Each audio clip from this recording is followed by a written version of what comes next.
तो दोस्तों, फ़िलिस्तीन को ख़त्म करने की शुरुआत 19वीं शताब्दी के शुरुआती दौर से ही हो चुका था।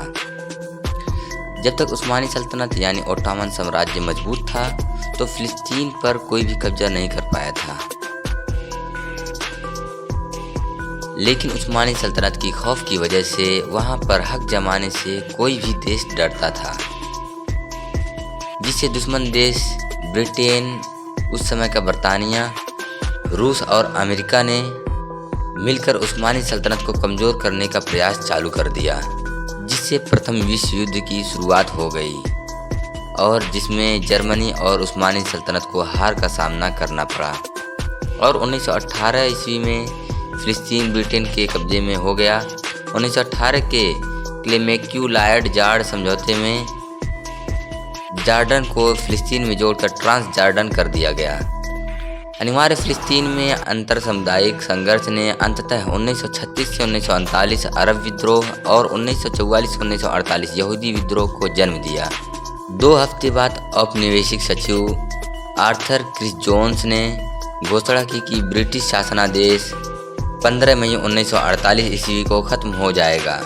शासनादेश के अंतिम दिन वहाँ के यहूदी समुदायों ने ऐलान किया कि अब हम एक आज़ाद देश हैं और हम लोगों ने अपना एक नया देश इजराइल बना लिया है।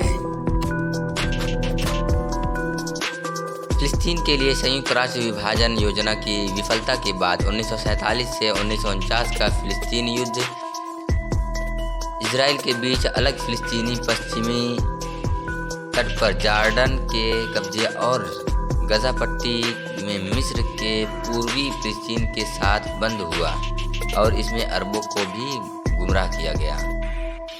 मार्च 1921 ईस्वी के कायरा सम्मेलन के बाद ट्रांस जॉर्डन को हुकूमत आदेश पर जोड़ा गया, जिसमें यह तय हुआ कि इस पर अब्दुल्लाह बिन हसन हुकूमत करेंगे, लेकिन ऐसा नहीं हुआ। उसके छोटे भाई को हुकूमती इक़दामात दे दिया गया। आइए जानते हैं कि वहाँ पर सेना क्यों नहीं है।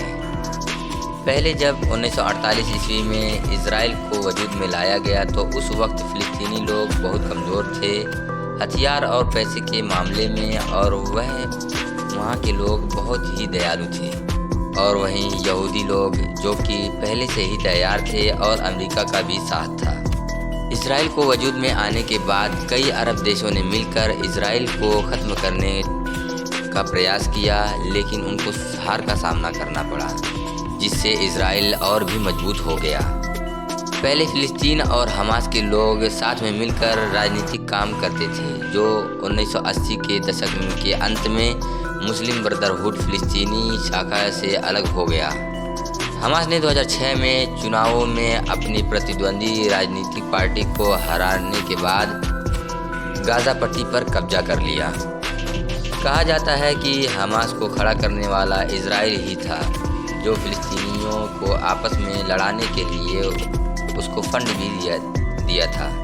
लेकिन अब हमास ने इजराइल को ही ख़त्म करने का काम चालू कर दिया है, इसीलिए वहाँ पर आधिकारिक तौर पर आर्मी नहीं है और इजराइल वहाँ पर फ़िलिस्तीन को राष्ट्र का दर्जा नहीं देता है, जिससे वहाँ के फ़िलिस्तीनी लोग अपना पासपोर्ट बनवाएंगे तो बस इजराइल से ही बन सकता है, और बाहरी लोग अगर जाएंगे तो वहाँ का वीज़ा इजराइल का ही लगता है, ना कि फ़िलिस्तीन का।